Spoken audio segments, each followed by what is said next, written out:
Blog Talk Radio.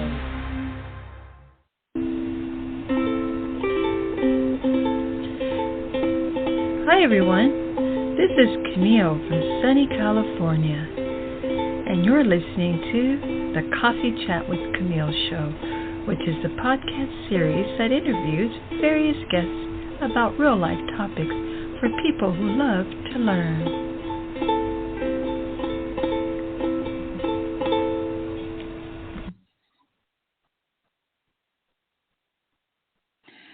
Hi everybody. Our topic is VR, which means virtual reality, with Milad Nazeri. Who is our guest and what does he do? Well, Milad, he is a creative, generous developer. Some fun facts about him is he has a background in music, thousands of placements in TV and film over the years, productions operator in NYC or New York City for multiple advertising, post-production studios, virtual reality or VR developer in the Bay Area specializing in social metaverse experiences. Podcast is a piano ramble, and he says, I play piano and I ramble. For the audience to check out, please go to pianoramble.com. It's Milad's podcast, and it's really, really enjoyable. I enjoy listening to it. Okay, so we have our marvelous guest on the line, so let's get into the interview, guys, okay? Hi, Milad. Hi, can you hear me okay? Yeah, I hear you perfect. Thank you so much for being a guest today, or this evening, rather. I'm in California, so what I want to do is go ahead and jump into our interview. Okay, so what is metaverse? The metaverse is... can you hear me okay? Sorry, I didn't know I'm dropping out. Yeah, it's the metaverse... Yeah, it's you sound great. It's okay. Okay, good. Yeah, I'm outside, so sometimes I get really bad connection. Okay. Yeah, your question, the metaverse. So, it's a very undefinable in some ways, because it's still being defined. But the metaverse is allowing us to all connect with each other in a virtual space that isn't possible right now with the current state of online communication. We can talk to each other, but we can't really emote with each other, have co-presence the same way. The metaverse allows us to be together, allow us to be together from a distance. I guess that's what I could say. Okay, wonderful. And then why VR experiences, or why virtual reality experiences? Sorry, I'm not sure if I understand your question. Oh, why VR experiences? Mm-hmm. Oh, why are there VR experiences? Sorry, Yeah, I'm not sure.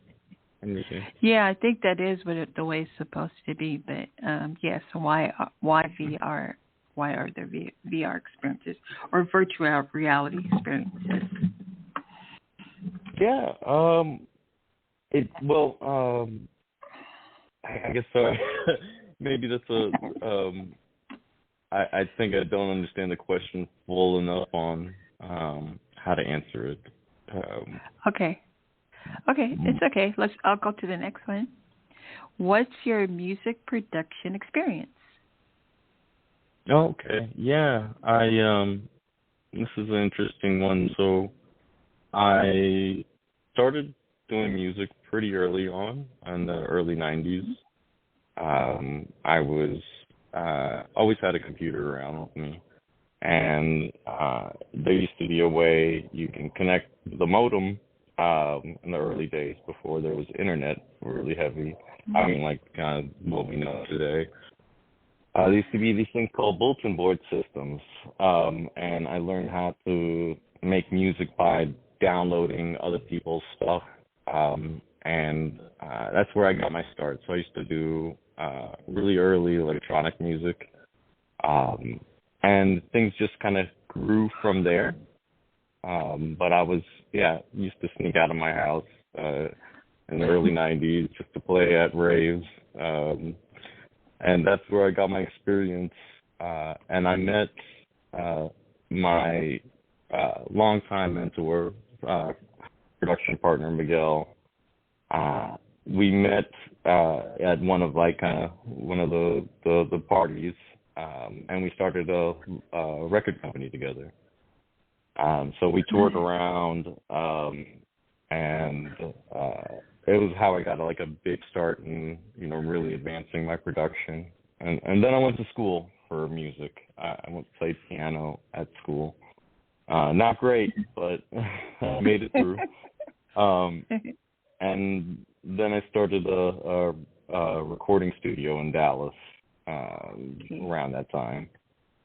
And so that's where, I developed, my audio recording skills, and worked with a lot of rap, R&B, electronic dance music stuff. And through there, I never found like a ton of success doing, direct album work or recording.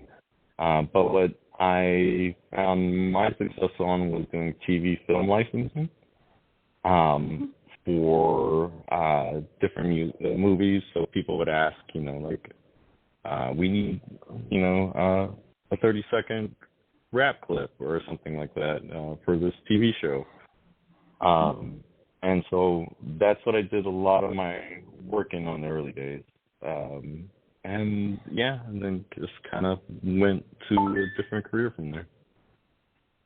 Okay. Thank you so much. And then what was your time in NYC like? Oh, my God. New York was so crazy. I miss it to this day. And it was interesting because it was before the pandemic. Yes. So the years I was there was 2012 to 2017. And it was a very vivid, alive New York, before everything changed. I haven't been back since, but it was. I remember when I first got there, kind of how it happened for me was I went to go see Miguel. He lived in New York at a really nice place in downtown. He's just, come hang out with me. He bought me a one-way ticket, and he said, stay as long as you want. And I didn't go home, basically, and created my life from there. But it was really difficult at first.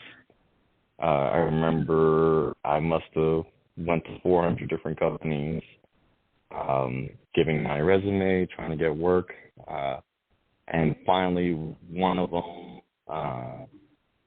them said, email this person, might have an internship. And I was like, oh my God, I'm 30 years old. I don't want to do an internship at this point, but, I'll take it. So I went to this place, and it was one of the most amazing studios I've ever been to. When I went there, I said, I'll, whatever you want me to do. So I started my internship there, and basically after a week, they said, we want to bring you on as an assistant editor. And so that was the start of my video production, working in the ad industry in New York City. So it was extremely exciting work for me at the time. I was, the first thing I was working on was the Radio Shack campaign. And it was one thing that was interesting about working on that campaign was I had a friend for a long time that was my brother-in-law's best friend, and great guy. But the last thing I would have ever expected was to walk into the room on the first day and he's there, and we both looked at each other like, knowing where we came from, like, oh, we both shouldn't be in this room. But it's amazing that we are. And so that was, I think New York for me was so many moments like that. Just serendipity was in that city. Yes, excellent. And then I just wanted to ask really quick, when you refer to Miguel, is that the singer? Miguel, the singer, like the real popular one? Oh, no. Miguel, okay. No, he's okay, it's a different Miguel. Yeah, different Miguel. Okay, perfect. And then that would have last been cool, though. Okay, and then last but not least, what is your favorite coffee or hot beverage? So every morning we make these Nespressos. Yes. Just kind of how I start the day for my wife is foam up the milk, put a little bit of cinnamon, and use one of these Nespressos, and it's so delicious. That sounds good. It's one of my favorite. Yeah, just a little bit of espresso with some steam mode. Perfect. Thank you so very much for us finally making this happen. I'm so thrilled because I love your podcast. It's so original. And I think I listened to episode 71. I hope I'm saying it. It's called Future. I hope I'm on the right episode. Yeah, it was excellent. And I listened to it like 3 times. I just thought it was so cool. And just never heard anything like it. So I want the audience, you're welcome. I would like the audience to know to please check out pianoramble.com podcast with our wonderful star here, Milad Nazeri. And by any chance, did you want to do a shout out to any of your social media handles before we close out the show? Yeah, sure. If you search Piano Ramble on Apple Podcasts or Google, you'll find it there. My Instagram is just Piano Ramble. You'll find me. And it's I don't have a lot of listeners over the last 2 years, but it makes me really happy to do the show. So I'll keep doing it. Okay, wonderful. Thank you again, and you have a great one. Bye for now. You too. Take care. Thank you. Bye-bye. Same to you. Bye.